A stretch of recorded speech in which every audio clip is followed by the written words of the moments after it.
رب العالمين لا شريك له وبذلك أمرت وأنا من المسلمين والصلاة والسلام على من أرسله لإماطة الشرك والبدعة من العرب والعجم وعلى آله وأصحابه الذين سعوا في إشاعة التوحيد والسنة مقرين بقوله تعالى فادعوا الله مخلصين له الدين. اعوذ باللہ من الشیطان الرجیم بسم اللہ الرحمن الرحیم. الم نشرح لک صدرک ووضعنا عنک وزرک الذی انقض ظہرک ورفعنا لک ذکرک فإن مع العسر یسرا ان مع العسر یسرا فإذا فرغت فانصب وَإِلَىٰ رَبِّكَ فَارْغَب. صدق اللہ العظیم. اللہم صلی علی محمد وعلی آل محمد کما صلیت علی ابراہیم وعلی آل ابراہیم انک حمید مجید. اللہم بارک علی محمد وعلی آل محمد کما بارکت علی ابراہیم وعلی آل ابراہیم انک حمید مجید. کیا ہم نے آپ کے لیے آپ کا سینہ کھول نہیں دیا اور ہم نے آپ سے آپ کا بوجھ اتار نہیں دیا؟ جس نے توڑ رکھی تھی آپ کی کمر اور ہم نے بلند کر دیا آپ کے لیے آپ کا ذکر. بے شک مشکل کے ساتھ آسانی ہوتی ہے، یقیناً مشکل کے ساتھ آسانی ہوتی ہے. پس جب آپ فارغ ہو جائیں تو محنت میں لگ جائیں اور اپنے رب کی طرف شوق سے متوجہ ہو جائیں. میرے محترم بھائیوں اور بزرگوں، قیامت تک آنے والے تمام انسانوں کی کامیابی، عزت، فلاح، نجات صرف اور صرف رسول اکرم صلی اللہ تعالی علیہ وآلہ وسلم کی سیرت طیبہ کو اپنانے اور آپ کی اتباع اور پیروی کرنے میں ہے. خصوصاً جو آپ صلی اللہ علیہ وآلہ وسلم کا کلمہ پڑھنے والے ہیں، ان کی دنیا کی کامیابی کا مدار بھی صرف اور صرف رسول اللہ صلی اللہ علیہ وسلم کی اتباع میں ہے. مثال کے طور پر دنیا کے اعتبار سے ترقی اور عروج، وہ کام جو غیر مسلم کریں اور وہ کام اہل اسلام بھی کریں، لیکن اہل اسلام اسلامی تعلیمات سے منحرف ہو جائیں تو غیر مسلم تو ترقی کر سکتے ہیں، عروج پا سکتے ہیں، لیکن مسلمان عروج نہیں پا سکتے. اس لیے مسلمانوں کے لیے دنیاوی عروج کے لیے دو چیزیں ضروری ہیں. ایک تو اسباب دنیا اور دوسرا اتباع محمد الرسول اللہ صلی اللہ تعالی علیہ وآلہ وسلم. میرے محترم بھائیوں، میرے بزرگوں، میرے دوستوں، اب رسول اللہ صلی اللہ علیہ وآلہ وسلم کی اتباع، آپ کی اطاعت ہم کیسے کریں؟ تو میرے بھائیوں، اس کے لیے ضروری ہے کہ ہمیں پتہ ہو کہ یہ آپ کی زندگی ہے، یہ آپ کی حیات ہے، یہ آپ کے شب و روز ہیں، یہ آپ کے شوق ہیں، یہ آپ کی محنت ہے، یہ آپ کی دعوت ہے، یہ آپ کا پیغام ہے، یہ آپ کا مقصد حیات ہے. اور وہ جو بے غبار طریقے سے علم ہوگا وہ قرآن مقدس کے ذریعے ہوگا. تاریخ کی باتوں میں جنجلاہٹ ہو سکتی ہے، کمی بیشی ہو سکتی ہے، دیگر کتابوں کے اندر بھی صحیح بات ملے گی، صحیح بات نہیں بھی ملے گی، لیکن قرآن مقدس جہاں رسول اللہ صلی اللہ علیہ وسلم کی سیرت طیبہ کا ذکر کرے گا، اس میں کسی قسم کی کوئی شک نہیں ہے، اس لیے کہ وہ نص قطعی ہے، یقینی بات ہے. اسی کو بنیاد بناتے ہوئے ہم نے گزشتہ تقریباً 1.5 ماہ سے رسول اللہ صلی اللہ علیہ وآلہ وسلم کی سیرت طیبہ کو، آپ صلی اللہ علیہ وسلم کی اتباع کو قرآن کی آیات کی روشنی میں پڑھنا شروع کیا۔ قرآن کی آیات میں آپ صلی اللہ علیہ وآلہ وسلم کی سیرت کو کس انداز میں ذکر کیا گیا، ہم اسے پڑھ رہے ہیں۔ تو یہ سینکڑوں آیات ہیں، اور بعض اللہ تعالیٰ نے صورتوں میں بھی رسول اللہ صلی اللہ علیہ وسلم کی زندگی کے گوشوں کو ذکر فرما دیا، آپ کی زندگی کے حصے کو ذکر فرما دیا۔ تو آج ہم نے جو سورہ مبارکہ پڑھنے کا ارادہ کیا، جس میں رسول اللہ صلی اللہ علیہ وسلم کی سیرت، آپ کی حیات مبارکہ کا تذکرہ ہے، آپ کی شان، آپ کی رفعت، آپ کے مقام کا تذکرہ ہے، وہ سورہ الم نشرح ہے۔ اس کی تفسیر میں اللہ جل شانہ عما نوالہ نے اس کی آیات میں اللہ ذوالجلال والاکرام نے آپ صلی اللہ علیہ وآلہ وسلم پر جو انعامات کیے ان کو بھی ذکر فرمایا، آپ صلی اللہ علیہ وآلہ وسلم کے لیے جو جس انداز میں تسلیاں آئیں اسے بھی ذکر کیا، اور آپ کو اللہ نے جو حکم دیے کہ پیارے پیغمبر یہ کیجئے، اسے بھی اللہ جل شانہ عما نوالہ نے ذکر کیا ہے۔ یہ سورہ مبارکہ سورۃ الضحیٰ کے بعد نازل ہوئی ہے۔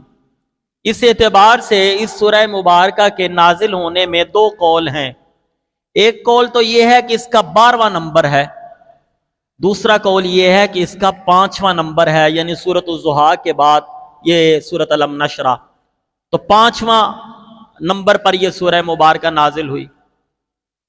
اس سورہ مبارکہ کے 28 کلمات ہیں اور 130 حروف ہیں۔ اس سورہ مبارکہ میں کا شان نزول نازل ہونے کی وجوہات علماء تفسیر نے 2 ذکر کی ہیں۔ ایک وہ ہے جو زیادہ مشہور ہے، وہ اکثر نے ذکر کیا، دوسرا کم لوگوں نے ذکر کیا۔ جو زیادہ مشہور ہے وہ یہ ہے، جیسے سورہ ضحیٰ جو ہے اس کے نازل ہونے کی بھی وجہ یہ تھی کہ رسول اللہ صلی اللہ علیہ وسلم کی ذات اطہر کے بارے میں انہوں نے کہنا شروع کر دیا نعوذ باللہ کہ اللہ اس سے ناراض ہو گیا، لہٰذا وحی نہیں آتی، تو اللہ تعالیٰ نے پھر سورہ ضحیٰ کو اتارا۔ اور سورہ الم نشرح کے نازل ہونے کا سبب یہ ہے کہ آپ صلی اللہ علیہ وسلم کے جو ساتھی تھے نا، تو آپ صلی اللہ علیہ وسلم کے ساتھیوں پر مشرکین مکہ اعتراض کرتے کہ جس پیغمبر کے تم پیروی کر رہے ہو، جس کو اپنا نبی مان رہے ہو، وہ فقیر تنگ دست ہے، اس کی اتباع کر کے تمہیں کیا ملے گا؟ اس کے ساتھ دینے والا کوئی نہیں ہے، اس کا ساتھی کوئی نہیں ہے، دیکھیے اس کے اوپر ایمان لانے والے جو ابتدائی لوگ ہیں وہ غریب غربا ہیں، تو تمہیں کیا ملے گا؟ اس قسم کی باتیں کی تو قدرتی سی بات ہے کہ اللہ کے نبی صلی اللہ علیہ وسلم کو تکلیف محسوس ہوئی، تو اللہ تعالیٰ نے اپنے نبی کی تسلی اور اپنے نبی کے صحابہ کی تسلی کے لیے اس سورہ مبارکہ کو نازل فرمایا۔ دوسرا قول جو یہ ہے وہ مشہور نہیں ہے زیادہ، وہ یہ ہے کہ ایک دن رسول اللہ صلی اللہ علیہ وآلہ وسلم نے اللہ جل شانہ عما نوالہ کی بارگاہ میں عرض کیا، اے اللہ، آپ نے حضرت ابراہیم علیہ السلام کو خلیل اللہ بنا دیا، موسیٰ علیہ السلام کو کلیم کا مرتبہ بخش دیا، حضرت داؤد علیہ السلام کے لیے آپ نے لوہے کو نرم کر دیا اور پہاڑوں کو تابع کر دیا، حضرت سلیمان علیہ السلام کو جنات و انسانوں پر سلطنت دے کر آپ نے ہوا کو بھی ان کے فرما بردار کر دیا، اے میرے اللہ، میرے لیے کیا چیز خاص کی؟ تو اللہ جل شانہ عما نوالہ نے اس سوال کے جواب میں اس سورہ مبارکہ کو اتارا، الم نشرح لک صدرک ووضعنا عنک وزرک الذی انقض ظہرک۔ موسیٰ کو انشراح صدر مانگنا پڑا، تجھے انشراح صدر عطا کر دیا۔ موسیٰ کو انشراح صدر، میرا سینہ کھل جائے، مانگنا پڑا، دعا مانگی، رب اشرح لی صدری ویسر لی امری واحلل عقدۃ من لسانی یفقہوا قولی. یہ مانگنا پڑا، یہ مانگنا پڑا، اور تیرے لیے ہم نے کہہ دیا الم نشرح لک صدرک ووضعنا عنک وزرک. سلیمان کو یہ مانگنا پڑا ربی اغفر لی وہب لی ملکن لا ینبغی لأحد من بعدی. یہ مانگنا پڑا تھا میرے پیغمبر. تو نے اشارہ کیا تو چاند کو دو ٹکڑے کر دیا. الم نشرح لک صدرک ووضعنا عنک وزرک الذی انقض ظہرک ورفعنا لک ذکرک. تو میرے محترم بھائیوں، میرے بزرگوں، میرے دوستوں، یہ انعام کے طور پر اللہ نے اپنے نبی کی منقبت اور شان کو اس سورہ مبارکہ کے اندر ذکر فرمایا. اس سورہ مبارکہ کی فضیلت، اس کے فوائد علماء مفسرین نے لکھے ہیں. یہ جو اگلی بات میں عرض کرنے لگا ہوں یہ حدیث سے واضح طور پر نہیں ہے، لیکن مجتہدین نے، فقہاء کرام نے، مجربین نے، حکماء نے یہ ذکر کیے ہیں کہ جو، اور اس بات کو حضرت شاہ عبدالعزیز محدث دہلوی رحمہ اللہ تعالی عنہ نے ذکر فرمایا کہ جو شخص اس سورہ کو رات کو سوتے وقت 17 مرتبہ پڑھ کر پھر اپنے سینے پر دم کرے، اللہ اس کے سینے سے وسوسے اور شیطانی چیزوں کو دور فرما دیتے ہیں، اس کے دل کو اطمینان عطا فرما دیتے ہیں. تو میرے محترم بھائیوں، میرے بزرگوں، میرے دوستوں، اللہ صلی اللہ شانہ اما نوالہ نے اس سورہ مبارکہ کے اندر پھر اس کا خلاصہ جو علماء نے ذکر کیا، صاحب جواہر القرآن حضرت شیخ القرآن غلام اللہ خان رحمۃ اللہ علیہ نے، وہ فرمایا کہ اس سورہ مبارکہ کے اندر اللہ تعالیٰ نے سب سے پہلے آپ صلی اللہ علیہ وسلم کے لیے 3 انعاموں کا ذکر کیا. پہلا انعام الم نشرح لک صدرک، کیا ہم نے آپ کے لیے آپ کے سینے کو نہیں کھول دیا؟ یہ شرح صدر بڑی نعمت اللہ نے قرآن مقدس کے اندر ذکر کیا ہے. افمن شرح اللہ صدرہ للاسلام فہو علی نور من ربہ.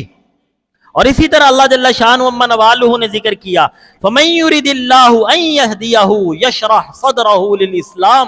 اللہ جس کے لیے ہدایت کا ارادہ فرماتے ہیں کہ اس کے سینے کو اسلام کے لیے کھول دیتے ہیں. الم نشرح لک صدرک، ہم نے آپ کے سینے کو کھول دیا. شرح صدر، اس کا ایک مطلب یہ ہے کہ رسول اکرم صلی اللہ تعالی علیہ وآلہ وسلم کا جب نبوت عطا اللہ تعالیٰ نے فرمائی تو آپ کے سینہ مبارک کو چاک کیا گیا اور آپ کے قلب مبارک کو نکالا گیا اور آب زمزم سے دھویا گیا. تو یہ مطلب ہے شرح صدر کا، ایک مطلب یہ ذکر کیا گیا ہے. دوسرا یہ ہے کہ آپ صلی اللہ علیہ وآلہ وسلم کے سینہ مبارک کے اندر ایمان اور اطمینان کو بھر دیا. اس کی کیفیت یہ ہے کہ آپ صلی اللہ علیہ وآلہ وسلم کو کبھی بھی دشمنوں کا خوف نہیں ہوا. صحابہ کرام فرماتے ہیں کہ جب مدینہ منورہ میں بعض اوقات بڑے سخت کٹھن حالات ہوتے تھے، آپ صلی اللہ علیہ وسلم اکیلے رات کو اٹھ کر مدینہ منورہ کا گشت فرمایا کرتے تھے. ایک مطلب یہ ہے الم نشرح لک صدرک کہ سینہ کھل گیا اتنا، اور دوسرا الم نشرح لک اتنا یقین کامل ہو گیا کہ ایک طرف ساری کائنات، ساری دنیا وہ ایک جانب کھڑی ہے اور اللہ کا پیغمبر ایک جانب کھڑے ہیں، تو آپ غیر متزلزل نہیں ہوئے، پریشان نہیں ہوئے. رسول اکرم صلی اللہ تعالی علیہ وآلہ وسلم کی سیرت طیبہ کے ذریعے اللہ جل شانہ اما نوالہ نے جو آپ صلی اللہ علیہ وسلم پر انعامات کیے، ان انعامات کے ذریعے مجھے اور آپ کو اس بات کی اتباع کی تعلیم دی جا رہی ہے کہ اے اہل ایمان، جب تم نے رسول اللہ صلی اللہ علیہ وسلم کا کلمہ پڑھ لیا ہے، آقا کے پیروکار بن گئے ہو، اپنے آپ کو تم نے مسلمانوں کی صف میں شامل کر لیا ہے، تو پھر آپ کو کسی قسم کی کوئی پریشانی لائق نہیں ہونی چاہیے. پھر آپ کے ذہن میں کبھی بھی اسلامی تعلیمات کے معاملے میں کبھی شک و شبہ نہیں ہونا چاہیے. کبھی بھی اسلامی تعلیمات کو، ان کا اخلاق کے ساتھ تعلق، تجارت کے ساتھ تعلق، معاشرت کے ساتھ تعلق، آپ کو اس کے بارے میں خوف زدہ نہیں ہونا چاہیے، بلکہ بڑے یقین کے ساتھ تمام اسلامی تعلیمات کے اوپر آپ کو عمل کرنا چاہیے۔ میرے محترم بھائیوں، میرے بزرگوں، میرے دوستوں، اس کی آسان مثال یہ ہے، ایک طرف ہمیں نظر آتا ہے سود کے ذریعے پیسہ بڑھتا ہے، نظر آ رہا ہے، اور آج ہم دیکھ بھی رہے ہیں پوری دنیا پہ کون چھایا ہوا؟ یہودی۔ اور یہودی کا بیسک کیا ہے، بنیاد کیا ہے؟ سود۔ اللہ نے سود کو حرام کر دیا۔ تو ہمیں کبھی بھی کسی بھی شخص کو، کسی بھی ادارے کو، کسی بھی فرد کو، کسی بھی گروہ کو، کسی بھی جماعت کو، کسی بھی مذہب کو، کسی بھی ملک کو اللہ کی نافرمانیاں کرتے ہوئے، عروج پاتے ہوئے دیکھ کر کبھی بھی دل میں یہ خیال نہیں آنا چاہیے یہ کامیاب ہیں اور شاید کہ ہم نہیں۔ سینہ کھلا ہونا چاہیے۔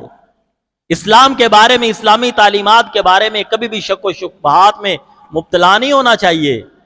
یہ پہلا انعام اللہ کے نبی پر، اور چونکہ ہم سیرت طیبہ پڑھ رہے ہیں، میں آپ صلی اللہ علیہ وسلم کا محض تذکرہ نہیں کر رہا کہ آپ کا یہ مقام آپ کا تو ہے ہی ہے، اس میں تو شاکی کوئی نہیں ہے۔ آپ کے مقام اور مرتبے کے ذریعے میری اور آپ کی کیا تعلیم ہے، مجھے اور آپ کو کیا سکھایا جا رہا ہے کہ لا الہ ہؤلاء ولا الہ ہؤلاء، کبھی ادھر کبھی ادھر۔ جس نے ہمیں کوئی کہانی سنائی ہم ادھر ہو جائیں؟ اللہ فرما رہے ہیں الہکم الہ واحد، ایک معبود، حاجت روا ایک، مشکل کشا ایک، لجپال اور دستگیر ایک، بیٹے بیٹے دینیا والا ایک، دعاؤں کو سننے والا ایک۔ یہ قرآن نے یہ کہا، کلمے کا یہ تقاضا۔ اب مجھے کسی صاحب نے کہہ دیا میرا کاروبار خراب ہو گیا، مجھے کسی نے کہہ دیا فلاں جگہ پہ دیکھ چڑھا کے آؤ تمہارا کاروبار چل جائے گا، یہ 20 بندے میرے سامنے ہیں، 20 بندے میرے یہ دکھاتے ہیں، پوچھ ان سے۔ وہ کہتا ہے جناب واقعی دیکھ چڑھائی کام بن گیا، جناب ایسے ہی ہوا، جناب بچے پیدا ہو گئے، جناب بیماریاں ختم ہو گئیں، جناب ناراضگیاں ختم ہو گئیں۔ آپ کو 20 بندوں نے یہ کہا، اور قرآن کیا کہہ رہا ہے؟ قرآن کہہ رہا ہے نظر اور نیاز کس کی ہے؟ کس کی ہے؟ افمن شرح اللہ صدرا للاسلام۔ یہ 20 غلط ہیں، ان کی حالت استدراج ہے، اللہ ان سے ناراض ہے، میں بھوکا مر جاؤں گا، اللہ کے علاوہ کسی کے نام کی مکھی بھی نہیں ماروں گا۔ یہ ہے الم نشرح لک صدرک، اور یہ ہے محبت نبوی۔ تو میرے محترم بھائیوں، میرے بزرگوں، میرے دوستوں، رسول اللہ صلی اللہ علیہ وسلم کی سیرت اور آپ صلی اللہ علیہ وسلم کو جو اللہ نے نوازا اور عطا کیا اور عنایات کی، ان کا تقاضا یہ ہے کہ ہم آپ کی اتباع اور پیروی کریں۔ اللہ نے جو دوسرا انعام آپ پہ کیا ہے، وَوَضَعْنَا عَنْكَ وِزْرَكَ، آپ کا ہم نے بوجھ آپ کا ختم کر دیا، وزرک الذی انقض ظہرک، اتنا سخت بوجھ کہ آپ کی کمر کو توڑ دیتا۔ کیا مطلب ہے اس؟ علماء اعظام فرماتے ہیں ایک مطلب تو یہ ہے کہ شروع میں آپ صلی اللہ علیہ وآلہ وسلم کے اوپر وحی کا بڑا بوجھ ہوتا تھا۔ مختلف واقعات ملتے ہیں، ایک صحابی رسول کا تذکرہ ملتا ہے کہ آپ صلی اللہ علیہ وسلم کے اوپر وحی نازل ہونا شروع ہوئی تو میری ٹانگ آپ کے ساتھ تھی، اوپر نہیں تھی، ایسے ملی ہوئی تھی، اتنا بوجھ مجھے محسوس ہوا کہ میں نے محسوس کیا میری یہ ہڈی ٹوٹ جائے گی۔ فرمائے اللہ نے آہستہ آہستہ اس بوجھ کو کم کر دیا۔ دوسرا مطلب یہ ہے رسول اللہ صلی اللہ تعالی علیہ وآلہ وسلم جوان ہوئے، شعور آیا، آپ صلی اللہ علیہ وآلہ وسلم مکہ کے حالات دیکھتے ہیں، تجارت کرنے کی غرض سے وہاں دیکھتے ہیں تو کیا ہے؟ اللہ کے گھر میں بت پڑے ہوئے ہیں، اللہ کے علاوہ کسی اور کو پکارا جا رہا ہے، شراب پی جا رہی ہے، رشتوں کا تقدس نہیں ہے، بیٹیوں کو بوجھ سمجھا جاتا ہے، بیٹیوں کو زندہ درگور کیا جاتا ہے، آپس کی نفرتیں اس قدر زیادہ ہیں، قومی قبائل تعصب اس قدر، جہالت اس حالت پہ پہنچ چکی ہے، کبھی پانی پینے پلانے پہ جھگڑا، کبھی گھوڑا آگے بڑھانے پہ جھگڑا، یعنی اتنی دشمنیاں پڑ چکی ہیں۔ آپ دیکھتے ہیں یہ کیا ہے؟ آپ کو تکلیف ہوتی لیکن راستہ نہیں سمجھ میں آ رہا، کس طرح ان کی رہنمائی کروں؟ محسوس سب کچھ ہو رہا ہے، اس کی وجہ سے آپ دل برداشتہ، انتہائی تنگی اور تکلیف میں، انتہائی دکھ اور مصیبت میں کہ بھائی بھائی کو قتل کر رہا ہے، ایک خاندان دوسرے خاندان کا دشمن ہوا ہے، بیٹیوں کو بوجھ سمجھا جا رہا ہے، گناہوں کو گناہ فخر کے طور پر کیے جا رہے ہیں، اللہ کی نافرمانیاں عزت سمجھ کر کی جا رہی ہیں۔ وہ گھر جس کو اللہ نے اپنے خلیل اللہ کے ذریعے بنایا، اس گھر کے اندر 360 موجود ہیں، آپ بڑے پریشان، لیکن سمجھ نہیں آ رہی کیا کیا جائے۔ اللہ نے نبوت عطا فرما کر، وحی عطا کر کے، قرآن نازل کر کے، وَنُنَزِّلُ مِنَ الْقُرْآنِ مَا هُوَ شِفَاءٌ کتاب برہان مبین، یہ قرآن مقدس نازل کر کے آپ کی اس کیفیت کو، اس تکلیف کو دور کر دیا اور راستہ دے دیا۔ اب اگر کوئی چاہے ان ظلمات سے نکلنا، ان جاہلیت کی باتوں سے نکلنا، ان بےہودگیوں سے نکلنا، ان بے شرمی اور بے حیائیوں سے نکلنا، ان بد اخلاقی اور بد اعتقادی سے نکلنا، اگر کوئی چاہے تعصبات سے پاک ہونا، تو وہ راستہ ہے، اور وہ راستہ کیا ہے؟ لَتَهْدِي إِلَىٰ صِرَاطٍ مُسْتَقِيمٍ، وہ سیدھا راستہ ہے، اور وہ راستہ رسول اللہ کی اتباع والا راستہ ہے۔ آپ کو نبوت عطا فرما دی تو آپ کا بوجھ یوں ہلکا ہو گیا کہ اب آپ کو فرمایا کہ آپ لوگوں کو اللہ کی طرف بلائیے، لوگوں کو بتائیے یہ سیدھا راستہ ہے، یہ طریق غلط ہے، یہ انداز عبادت غلط ہے، یہ انداز معاشرت غلط ہے، یہ انداز تجارت غلط ہے۔ تو اللہ کے نبی کو جب سیدھا راستہ ملا جبریل امین کے ذریعے، اللہ نے جبریل امین کو بھیج کر آپ صلی اللہ علیہ وسلم کو نبوت عطا فرما کر ایک ایک حکم کی رہنمائی کی، تو وَوَضَعْنَا عَنْكَ وِزْرَكَ الَّذِي أَنقَضَ ظَهْرَكَ، اللہ نے آپ کے بوجھ کو ختم فرما دیا۔ پھر فرمایا وَرَفَعْنَا لَكَ ذِكْرَكَ، یہ تیسرا انعام اللہ نے اپنے نبی کو عطا فرمایا، وَرَفَعْنَا لَكَ ذِكْرَكَ، اور یہ جواب ہے ان کے لیے جو یہ کہہ رہے ہیں کس کے پیچھے لگے ہوئے جس کو کوئی جانتا نہیں ہے، جو یتیم پیدا ہوا۔ فرمایا وَرَفَعْنَا لَكَ ذِكْرَكَ، ان کی باتیں کیا کہنی ہے، وَرَفَعْنَا لَكَ ذِكْرَكَ، ہم نے تیرے مقام اور مرتبے کو بڑا بلند کر دیا ہے، بہت شان دے دی، بہت بلند کر دیا، ہر جگہ پہ تیرا تذکرہ، خطبے میں تیرا تذکرہ، تشہد میں تیرا تذکرہ، اذان میں تیرا تذکرہ، اقامت میں تیرا تذکرہ، صلاۃ میں تیرا تذکرہ۔ حضرت قتادہ رحمہ اللہ تعالی عنہ فرماتے ہیں وَرَفَعْنَا لَكَ ذِكْرَكَ رَفَعَ اللَّهُ ذِكْرَهُ فِي الدُّنْيَا وَالْآخِرَةِ، اللہ نے اپنے نبی کے شان کو اتنا بلند کیا دنیا اور آخرت میں۔ فَلَيْسَ خَطِيبٌ وَلَا مُتَشَهِّدٌ وَلَا صَاحِبُ صَلَاةٍ إِلَّا يُنَادِي أَشْهَدُ أَن لَا إِلَهَ إِلَّا اللَّهُ وَأَشْهَدُ أَنَّ مُحَمَّدًا رَّسُولُ اللَّهِ، اتنا ذکر کیا بلند، دنیا اور آخرت میں شان کو بلند کیا۔ کوئی خطیب، کوئی تشہد پڑھنے والا، کوئی گواہی دینے والا، کوئی اذان دینے والا، جب بھی اذان دیتا ہے، جب بھی گواہی دیتا ہے، جب بھی نماز پڑھتا ہے تو یہ کہتا ہے جب اشہد ان لا الہ الا اللہ، تو نماز مکمل نہیں ہوتی جب یہ کہے نا واشہد ان محمدًا عبدہ ورسولہ۔ اذان مکمل نہیں ہوتی جب یہ کہے اشہد ان لا الہ الا اللہ اشہد ان محمد۔ جنازہ مکمل نہیں ہوتا سبحانک اللہم پڑھنے کے بعد اگر اللہم صلی علی محمد وعلی آل محمد نہ پڑھا جائے۔ میرے ورفعنا لک ذکرک، ہم نے آپ کی شان کو بلند کر دیا۔ حضور صلی اللہ علیہ وآلہ وسلم نے فرمایا اتانی جبریل، میرے پاس جبریل آئے، فقل لی یا محمد، پھر مجھے کہا یا محمد ان ربک یقول، تیرا رب کہتا ہے اتدری کیف رفعت ذکرک، میرے محمد کیا آپ جانتے ہیں کہ میں نے آپ کے شان کو کیسے بلند کیا ہے، کیسے بلند کیا؟ رسول اللہ صلی اللہ علیہ وسلم نے حضرت جبریل علیہ السلام کو کہا اللہ عالم، اللہ خوب جانتے ہیں۔